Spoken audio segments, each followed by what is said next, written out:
என் இனிய உறவுகள் அனைவருக்கும் வணக்கம். பொதுவாகவே ஒரு வீட்டில் லட்சுமி கடாட்சம் நிறைஞ்சிருக்கணும்னா அந்த வீட்டில் உப்பு நிறைஞ்சிருக்கணும் அப்படின்னு பெரியவங்க சொல்லி நாம் எல்லாருமே கேள்விப்பட்டிருப்போம்.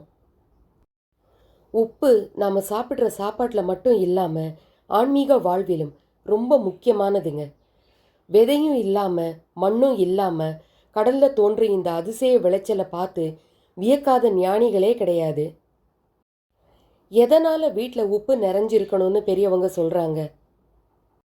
அது எதனால் அப்படி சொல்கிறாங்கன்னா, பார்க்கடல் கடையும் போது கடலில் இருந்து தோன்றியவள் மகாலட்சுமிங்கிறது நம்ம எல்லாருக்குமே தெரியும்.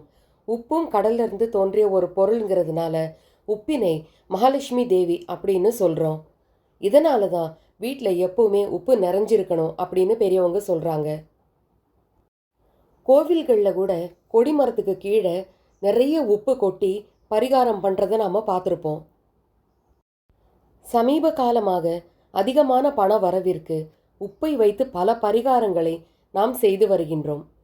உப்பை வெள்ளிக்கிழமை தோறும் வீட்டில் வாங்கி வைத்து வருவதன் மூலம் மகாலட்சுமியின் அம்சம் நம் வீட்டில் நிறைந்திருக்கும் என்பது நாம் எல்லோரும் அறிந்திருக்கும் ஒரு சாஸ்திரம். கடல் தண்ணீரில் இருந்து எடுக்கப்படும் பொருள்களுக்கு ஆன்மீக ரீதியாகவும் அறிவியல் ரீதியாகவும் பல மகத்துவம் உண்டு என்பதும் உண்மை. இப்படி இருக்கும்போது அந்த கடல் தண்ணீரையே காய வைத்து எடுக்கப்படும் இந்த உப்பிற்கு சக்தி அதிகமாகத்தான் இருக்கும். இதனால்தான் உப்பிற்கு நம் முன்னோர்கள் இவ்வளவு முக்கியத்துவம் கொடுத்துள்ளார்கள். சமுத்திர தண்ணீரில் குளித்தால் சகல தோஷங்களும் பாவங்களும் நீங்கும் என்பதும் நம் ஐதீகமாக உள்ளது. நாம் நினச்சதையெல்லாம் நடத்தி தரும் இந்த கல்வுப்பு பரிகாரத்தை பற்றி நாம் இப்போ பார்க்கலாம் வாங்க. நாம் கேட்டதை அல்லது மனசில் நாம் நினச்சதை கொடுக்கும் இந்த கல்வுப்பு பரிகாரம் எப்போ செய்யணும், எப்படி செய்யணும், எத்தனை நாட்கள் செய்யணும் போன்ற தகவல்களை இப்போ இந்த பதிவின் மூலம் நாம் தெரிஞ்சுக்க போகிறோம். நாம் எல்லாருமே சமையலில் கல்வுப்பை பயன்படுத்திக்கிட்டு இருக்கோம். கல்வுப்பு ஆன்மீகத்தில் கூட மிகப்பெரிய சக்தி கொண்டது. இந்த கல்வுப்பை வச்சு கேட்ட வரங்களை தரும் கல்வுப்பு பரிகாரம் பற்றி தெரிஞ்சுக்கலாம். இந்த கல்வுப்பு பரிகாரம் மிக பயனுள்ளது, சுலபமான சக்தி வாய்ந்த பரிகாரம். கல்வுப்பானது எதிர்மறை ஆற்றலை வெளியேற்றும் தன்மை கொண்டது. அது தவிர கையில் உப்பு வைத்து கொண்டிருக்கும் போது நேர்மறை ஆற்றலை அதிகரிப்பதாக சொல்லப்படுது. நம்ம முன்னோர்கள் பல்லாயிரம் ஆண்டுகளுக்கு முன்னாடியே இந்த கல்வுப்பு பரிகாரத்தை தான் செஞ்சுக்கிட்டு இருந்திருக்காங்க. நினைத்த காரியமெல்லாம் நடக்கவும் பிரச்சனைகள் எல்லாம் சரி செய்யவும் நம் முன்னோர்கள் பின்பற்றி வந்த ஒரு முறைதான் இந்த கல்வுப்பு பரிகாரம். இன்னைக்கு கூட கிராமங்களில் மக்கள் உப்பினை கடன் வாங்க மாட்டாங்க. ஏன்னா உப்பு கொடுக்கும் நபர்கிட்ட இருந்து எதிர்மறை ஆற்றல் அவங்களுக்கு வந்துடும் அப்படின்னு உப்பு வாங்குறத தவிர்ப்பாங்க.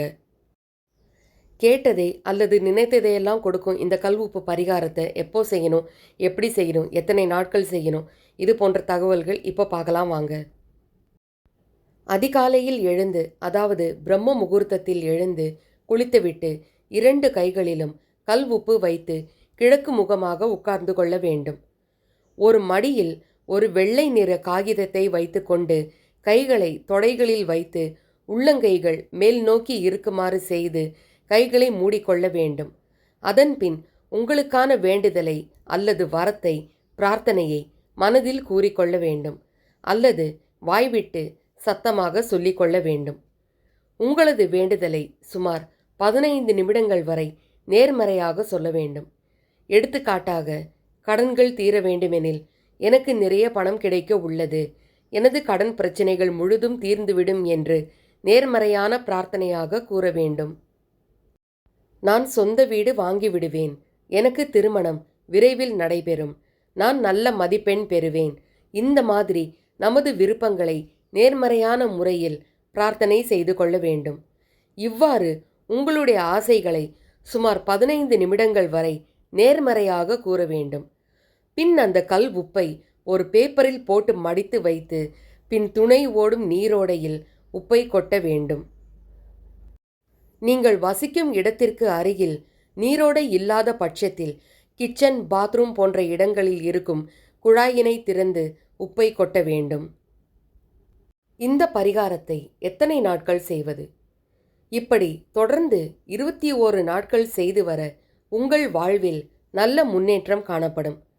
நம்பிக்கை உள்ளவர்கள் இந்த பிரார்த்தனையை 21 நாட்கள் தொடர்ந்து செய்து உங்கள் நியாயமான ஆசைகளை மற்றும் வேண்டுதல்களை நிறைவேற்றிக் கொள்ளுங்கள்.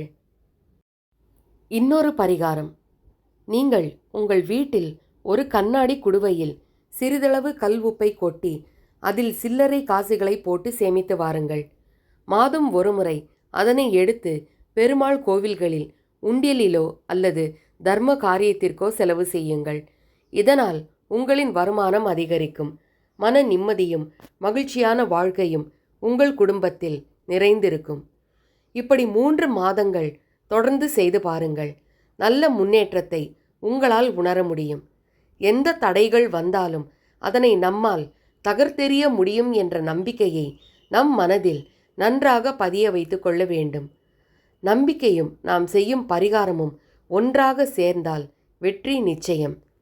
எந்தவிதமான முயற்சியும் எடுக்காமல் பரிகாரத்தை மட்டுமே செய்துவிட்டு முன்னேற்றம் வரவில்லை என்று கூறுவதும் தவறு. எவ்வளவுதான் சம்பாதித்து கையில் பணங்காசு வந்தாலும் தங்காமல் போகிறது ஏன்னே புரியாது. பணம் கொட்டணுமா, செல்வம் வீட்டில் சேரணுமா, அப்போ நீங்கள் இந்த பரிகாரத்தை செஞ்சு பாருங்க. கல் உப்பை நல்ல தண்ணீரில் கலக்கி இரும்பு இல்லாத பாத்திரத்தில் அந்த நீரை ஊற்றுங்கள். பின்னர் 5 விரல்களை அதில் முங்குவது போல் வைத்து கொள்ளுங்கள். பின்னர் வெளியே எடுங்கள். இதேபோல் 10 நிமிடம் செய்யுங்கள். இதன் மூலம் எதிர்மறை எண்ணங்கள் மறைந்து காலப்போக்கில் உங்கள் கர்ம வினைகள் சரியாகிவிடும். இந்த தண்ணீரை கால் மீதி படாத இடத்தில் ஊற்றிவிடுங்கள். இதேபோல் வாரத்திற்கு ஒரு முறை செய்யுங்கள். பெருவிரல் ஆள்காட்டி விரல் தொடுவது போல் வைத்து பணத்தை பிறருக்கு கொடுங்கள், வாங்குங்கள். இதேபோல் செய்தால் உங்களிடம் பணப்புழக்கம் இருந்து கொண்டே இருக்கும். தொடர்ந்து இந்த உப்பு பரிகாரத்தை செய்து வளமாக வாழ தொடங்குங்கள். வீட்டில் உள்ள நெகட்டிவ் எனர்ஜியை எப்படி போக்குவது? இதுவும் சுலபம்தான். வீட்டை பெருக்கிய பின்னர் மெழுகும்போது அல்லது நீரால் துடைக்கும் போது பக்கெட்டில் உள்ள நீரில் சிறிது கல் உப்பை சேர்க்க வேண்டியதுதான். கல் உப்பை போட்டு கரைத்து வீட்டை துடைக்கும் போது தீய சக்திகள் எல்லாம் அகன்று ஓடிவிடும். கிருமிகள், ஈக்கள் உள்ளிட்டவை வராது என்பது ஒரு புறம் இருக்க, தீமைகள் விலகி நன்மைகள் பெருகும். ஸ்வர்க அதிர்ஷ்டம் என்று கூறப்படும் நம் வீட்டின் நிலம் சக்தி வலிமையானதாக ஒரு வீட்டில் ஆக்கப்பட்டால் எல்லா நலங்களும் தானே வந்து சேரும். உறவுகள் மேம்படும். வீட்டில் அமைதி நிலவும். எல்லா குடும்ப உறுப்பினர்களும் அந்யோன்யமாக அன்புடன் பழகுவர். இப்போ இந்த பதிவில் நான் சொன்ன மாதிரி இந்த கல் உப்பு பரிகாரத்தை நான் பண்ணி பார்த்துருக்கேன். எனக்கு நினச்சது நடந்திருக்கு. அதனால தான் இந்த பரிகாரத்தை பற்றி இன்றைக்கி நான் உங்ககிட்ட பேசியிருக்கேன். நான் எப்படி பண்ணேங்கிறதையும் இப்போ நான் உங்களுக்கு சொல்கிறேன். இந்த பதிவில் நான் சொன்ன மாதிரி தான் அதிகாலை பிரம்ம முகூர்த்த நேரத்தில் 4 மணிக்கு நான் எந்திரிச்சு கிழக்கு பார்த்து உட்காந்து மடியில் ஒரு பிளேன் வெள்ளை பேப்பர், பேக் சைடு என்ன வேணால் எழுதியிருக்கலாம். ஆனால் இன்னொரு சைடு வந்து பிளேனாக இருக்கணும். பேப்பர் கோடெல்லாம் போட்டிருக்கக்கூடாது, எதுவும் எழுதியிருக்கக்கூடாது. பிளேனாக இருக்கிற ஒரு வெள்ளை தாளில் அது வந்து மடியில் வச்சுக்கிட்டு 2 கையிலையும் கல் உப்பை வச்சுக்கிட்டு கையை வந்து மூடிக்குங்க. 2 கையும் தொடையில் படுற மாதிரி வச்சுக்கிட்டு நம்ம மனசில் என்ன நினைக்கிறோமோ, என்ன வேண்டுதல் இருக்கோ அது ஒரு 15 நிமிடம் நாம் சொல்லணும். இந்த மாதிரி சொன்னதுக்கப்புறம் நாம் எழுந்து கையில் இருக்கிற உப்பை அந்த பேப்பரில் கொட்டிட்டு அந்த பேப்பரை அப்படியே மடித்து சுருட்டி கையில் வச்சுக்கிட்டு எழுந்து நான் என்ன பண்ணேன்னா, கிச்சனில் சிங்க் இருக்குது இல்லையா, சிங்கில் வந்து பைப்பை திறந்து விட்டு அந்த தண்ணியில் அந்த உப்பை கொட்டிடுவேன். நான் இந்த மாதிரி தாங்க பண்ணேன். இந்த மாதிரி கண்டினியூஸாக பண்ணும்போது நாம் நினச்சதை நமக்கு நடந்துடும். எனக்கு நடந்திருக்கு. எனக்கு நடந்தனால தான் இதை வந்து உங்ககிட்ட இன்றைக்கி பகிர்ந்துக்கணும் அப்படிங்கிறதுக்காக இதை நான் சொல்லியிருக்கேன். நீங்களும் கண்டிப்பாக இதை வந்து முயற்சி செஞ்சு பாருங்கள். செஞ்சு பார்த்துட்டு எனக்கு கமெண்ட்டில் சொல்லுங்கள். இதை பற்றி ஏதாவது சந்தேகம் இருந்தாலும் எனக்கு கமெண்ட்டில் கேளுங்க. நான் எல்லாருடைய கமெண்ட்டுக்கும் கண்டிப்பாக நான் ரிப்ளை பண்ணுவேன். இது வந்து நம்ம முன்னோர்கள் கடைப்பிடிச்ச ஒரு அதிசய பரிகாரம், ரகசிய பரிகாரம்னே சொல்லலாம். ஏன்னா நிறைய பேருக்கு இந்த பரிகாரம் தெரியறதில்ல, தெரிஞ்சாலும் நிறைய பேர் அதை கடைப்பிடிக்கிறதில்ல. நீங்கள் கண்டிப்பாக இதை முயற்சி செஞ்சு பார்த்துட்டு எனக்கு கமெண்ட்டில் சொல்லுங்கள். மீண்டும் உங்களை அடுத்த ஒரு நல்ல பதிவில் சந்திக்கிறேன். ஜெய் சாய்ராம். நன்றி. வணக்கம்.